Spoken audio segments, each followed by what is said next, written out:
آیا توسط دوستتون، همسر سابقتون، همسایتون یا هر کسی دیگری مورد آزار و اذیت و مزاحمت قرار میگیرید و نمیدونید باید چیکار بکنید؟ در این جور مواقع معمولا خب باید برید دادگاه، ولی با پول وکیل بدید، داکیومنت درست بکنید، ویتنس داشته باشید، مدارک دیگه داشته باشید، گزارش پلیس داشته باشید و من به شما یک راه کوتاه‌تر نشون میدم و اون هم راه میدییشن یا میانجیگری است.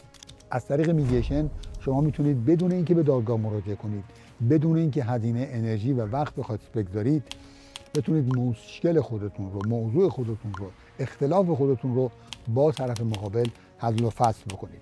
توجه داشته باشید حتی اگر به دادگاه هم بروید، در اونجا هم باز قاضی دادگاه از شما خواهد خواست که اگر لازم هست و میدونید و کانسنت دارید، رضایت دارید، دعوای خودتون رو از طریق میانجیگری حل و فصل بکنید. من دکتر احمد ترابی هستم، دارای دکترای حقوق و متخصص در امر میانجیگری و آماده کمک به شما. برای مشاوره رایگان همین امروز با من تماس بگیرید.